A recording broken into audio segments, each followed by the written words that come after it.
The Saricam S-19 is looking to be your next affordable Glock 19 alternative. Coming up next, you'll see my absolute first shots through the gun. We'll do full magazine plus one with the included magazine, see how the gun runs that way. Multi-mag test to see how it runs with some of the aftermarket Glock pattern magazines. What's for dinner to see what the gun eats. Take it over to the spinner for sights and trigger control. Do some practical accuracy shots from 7 yards, and then give you concluding thoughts. All coming up next on GB Guns. Welcome to a rather wet range day. I got back from Finland less than a week ago, have some stuff to review, so weather doesn't matter, I'm out here shooting. So excuse me while I go to mess with the target camera. I have umbrellas over the cameras. Hopefully you're not hearing too much of that noise, but it does mean that things are a little more awkward than they normally are. But it's real, and I'm a defensive shooter, not a showman shooter. I hope you guys are too, and as a result, that means you train and shoot regardless of the weather, because you never know when you're going to need your defensive firearm. Thanks to Thor Targets, we've got more challenge, and for some reason I'm being silly far away. I'm like 25 yards away or so from this little A-zone target, which is now our new steel, but it is a much more portable, and I appreciate Thor Targets for providing that.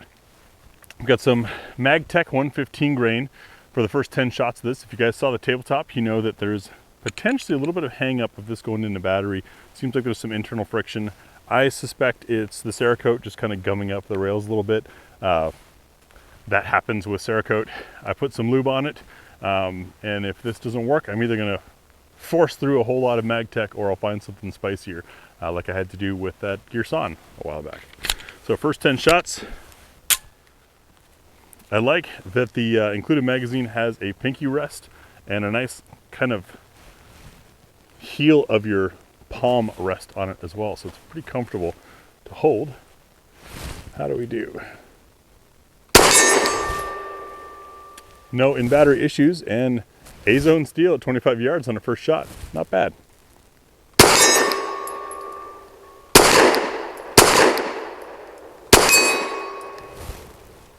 There we go, we had one not all the way in. Another one. Yeah, I can feel it being kind of clunky.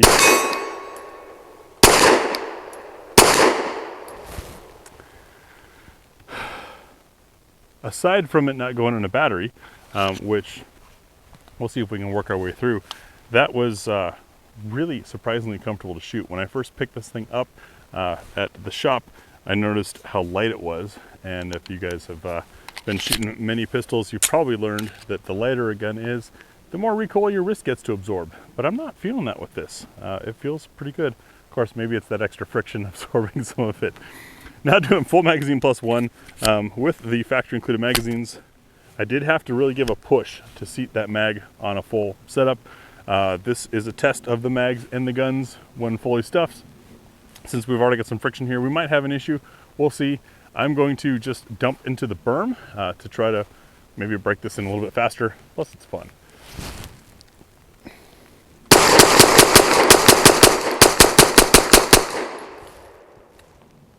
Look at that, no issues. So hopefully we've got it broken in. Now we'll do some multi-mag and see what kind of other magazines fit this Glock pattern gun. If you've been around the block more than once, you've noticed that there's a whole lot of Glock pattern magazines out there, and everyone gets excited about it and helps drive the price down and make it more fun to have a Glock pattern or Glock magazine pattern gun. However, they all have different polymers and tend to be slightly different in size, as well as the magazine well can be a little bit different gun to gun, manufacturer to manufacturer. So while they might all work in one situation, just like the what's for dinner ammo test, they may not all work in every situation. So if you're considering getting one of these, you may want to know what kind of mags run in it. That's what we're going to find out with a sampling here. Starting off with one of the P mags. Not my favorite Glock magazine. Went in easily, drops out easily. Just 3 rounds.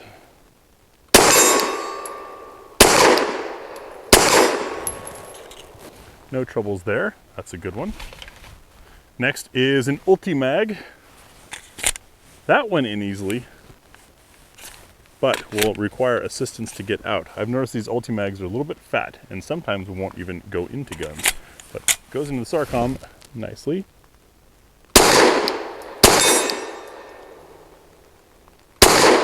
This front sight post is practically the same size as that A-zone target at this distance, so it's not easy, but you know, train hard, fight easy. An older ETS mag, this does not have the metal reinforcement to it. I have yet to pick up one of those. That goes in easy, definitely drops out easy.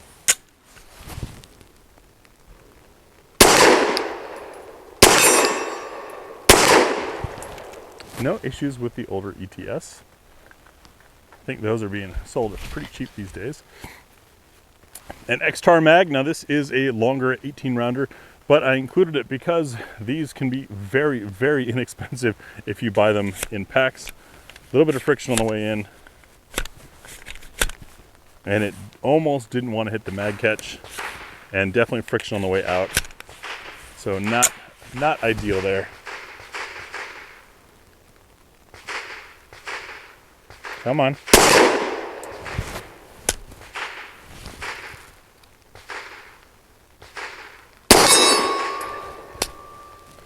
It seems like the odd mag fitment is adding to the reliability potential problems with this. So that's another factor in how well a gun runs or doesn't run, is magazine pressure. One of the Go Safe mags, if you're unfamiliar with these, this is a locking mag. It's able to disable your gun. Great idea if you got, you work somewhere you've got to like turn in your gun kind of thing, and you don't want people messing with it, or you don't want the liability for someone having done something with your firearm getting away from it. This can lock.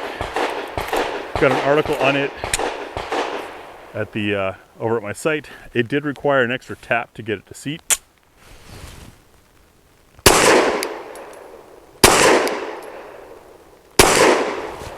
And 3 misses. Not my best shooting. All right, our last one is a Bull Armory magazine. These have the nice little wings on the floor plate. That goes in very easy, drops out very easy. These are great mags.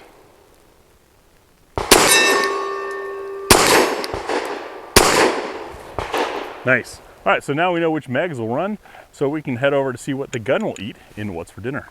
It's that time again. What's for dinner time? Thanks to our Ammo Squared supporters, our patron supporters, and some of my own shopping. We're going from 70 grain up to 165 grain today. Unfortunately, no aluminum or steel case. I need to do more shopping. But as I roll past these, you'll notice that we've got different overall lengths, different bullet shapes, ogives in different locations, different case materials, etc. We're looking to see what will the gun eat. Will it feed from slide lock, cycle another round of the same type on its own energy, and will it lock open on empty? Testing beyond that would be testing compatibility of the projectiles with the magazine, which we don't have time or money for. You're welcome to try it yourself. If you want to try any of these loads, check the pinned comment over at my website, which YouTube won't let me mention. I will cite sources for this stuff as I can find it. If you're new to What's for Dinner, we're looking to see what the gun will eat. These are 2-inch circles shooting at from 7 yards away. Not the most precise aiming point, just a general aiming point. It's more about, does the gun run, and is there any wild change in point of impact, etc. Our first load is our lightest one, Federal American Eagle lead-free 70 grain. A great one if you shoot at indoor ranges and want to live past, I don't know, 70. Snappy.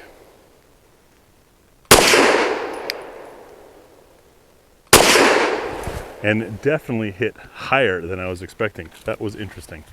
Circle 2, Koenig 110 grain jacketed hollow point. This stuff is not the most consistently loaded, so some guns choke on it a little bit.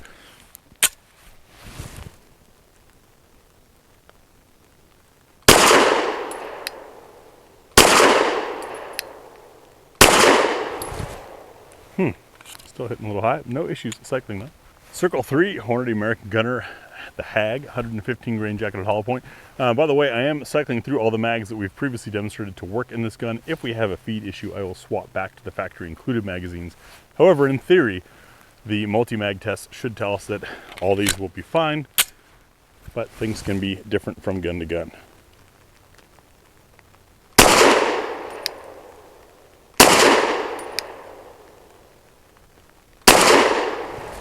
No issues. Ooh, that one with the rain smells a bit like when someone's having dental work done and they get the drill out, you know that burning tooth smell? Yeah. The Hag with rain in this gun, not smelly. Not a good smell. Circle 4, SIG Elite Defense 115 grain V-Crown. Nickel plated case. Again, higher impact than expected. And I am not going off the dots, I'm going off the top edges of the sight, as one always should. The dots are a reference point. I wonder if this is one of those kind of 25 meter zero type deals like an IWI pistol has. I also would explain why I was having a little bit of trouble on that tiny A zone from 25 yards. I take that back. If I was shooting at 25 yards, it should have been closer to center. Bad excuse, Graham, bad excuse. Circle 5, another SIG Elite Defense V-Crown. This is the 124 grainer. This ammo is residuals from the test series I did on the SIG ammunition. You can find that over on the website. That had a little more recoil. I felt the slide hesitate there. Hesitated again. But it's running. Good to know that that initial slide closure thing seems to have just been the Cerakote as I suspected. Circle 6, the Federal Premium Law Enforcement HST 124 grains. The law enforcement stuff comes in a box of 50 and with sealed primers. This tends to be a higher recoiling round. Oh yeah, it's jumpy.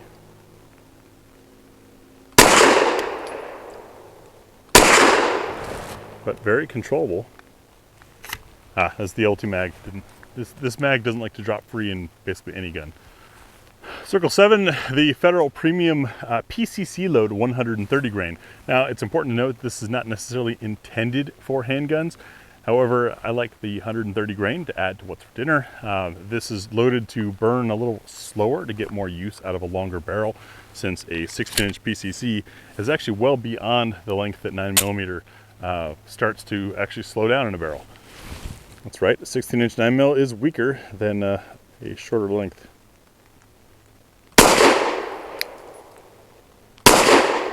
The recoil impulse on this though is fun because it's a little more push, a little less snap, but no problems with the S-19.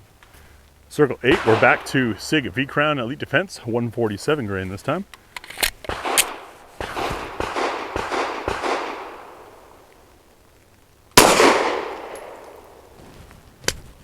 Not all the way into battery that time.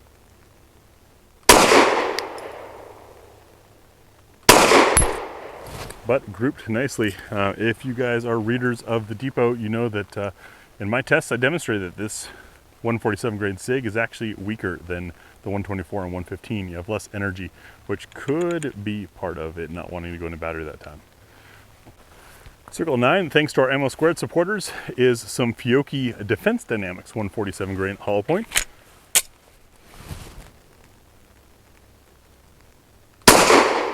Whoa.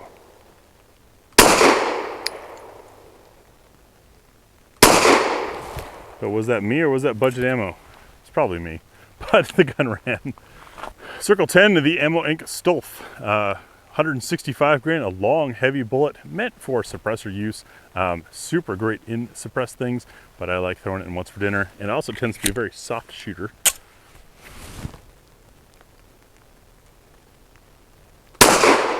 Yeah.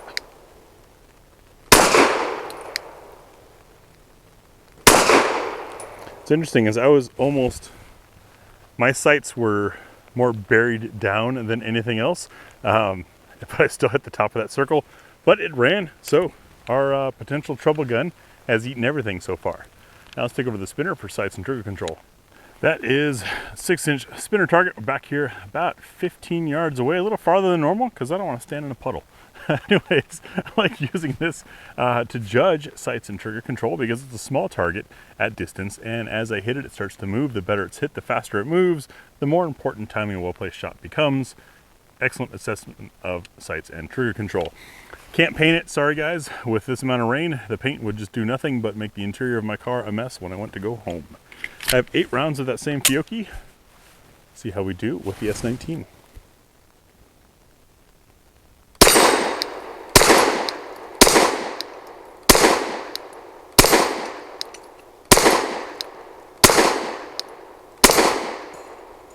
TKO in the last round.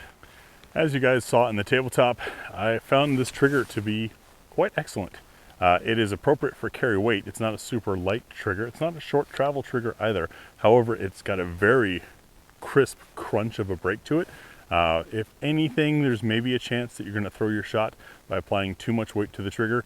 Remember, there is a very valid theory out there about weight of trigger to weight of gun ratio, as far as how much force your finger is applying and your chances of shifting or causing a change to the weight of the gun you're also holding at that time.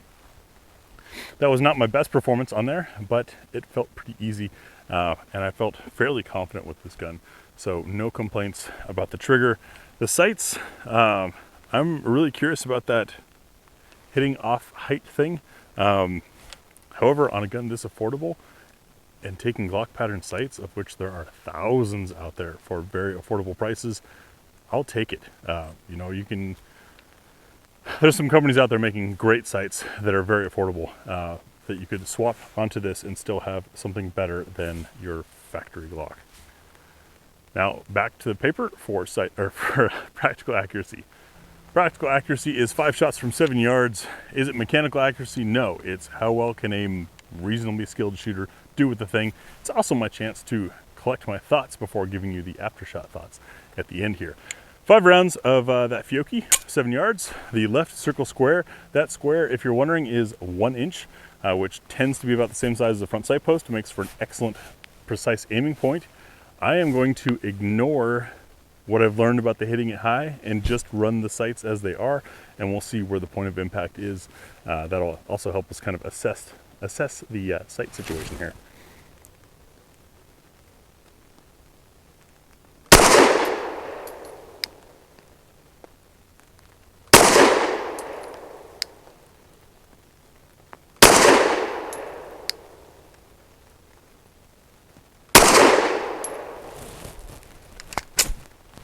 Interesting malfunction there.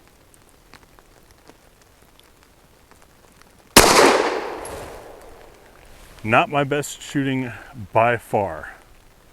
I think I want to give it another go on the right circle square just to make sure we're fair to the gun. Let me grab some more ammo. I'm no handgun sniper, but those of you that have seen a few of my videos know that I generally do pretty well. That was kind of rough. I want to give it one more try, just so I'm not misrepresenting the gun here. Same ammo, same distance. It's a beautiful day. I don't know why I might have ammo issues or accuracy issues. 40 degrees and raining. I mean, what more could you ask for?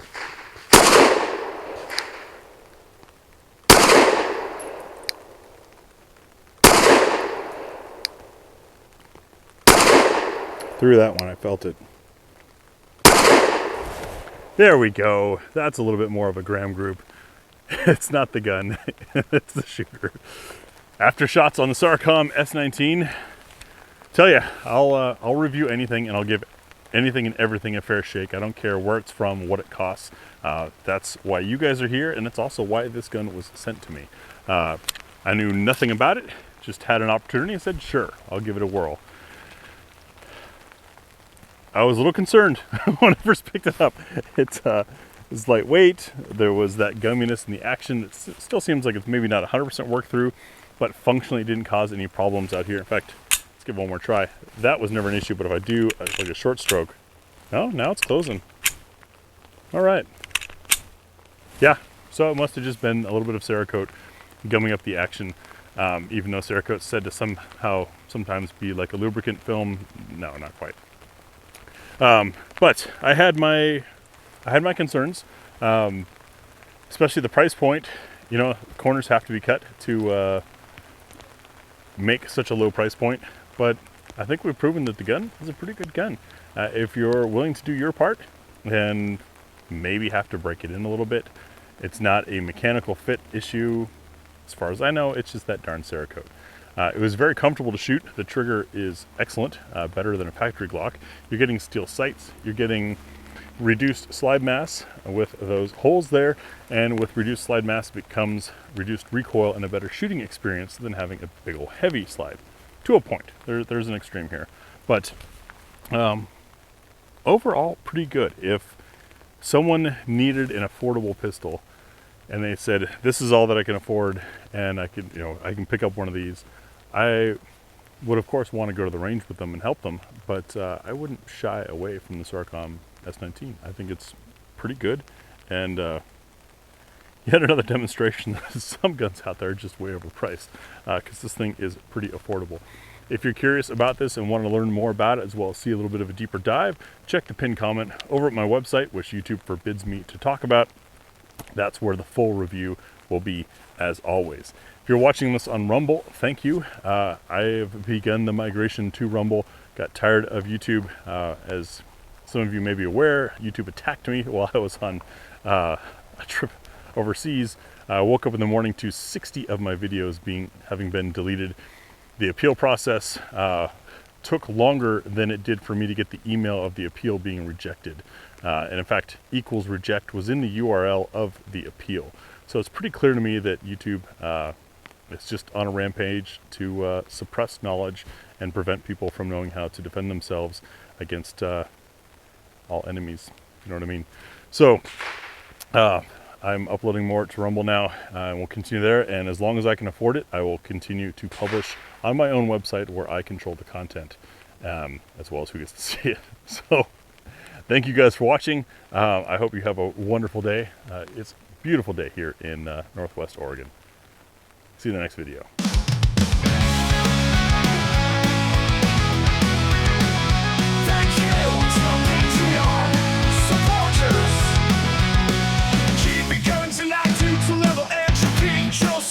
Rennie, Algie, Peter, Ray, Tom, Moses, S, Fast, Eddie, Joined by Brian P. Sky King, thanks for the tip level.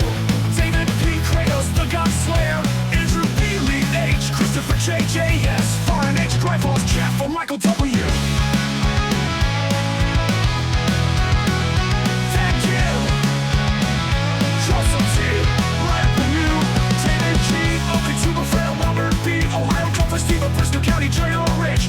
John Red, Sky, Waha, NC, Fair 76, Uncle Muzzy, David, FLNB, Keith, Bananas, Honest, Double, Gary B, Late Fat, Daniel, DSC, Jake J, Adam J, Brad M, George H, Theo M, Edward B, Adrian H, Cody W, Mark S, Sutra, Louis R, Eddie P, Gary C, J, Logan G, Brian K, RBN D, 2022,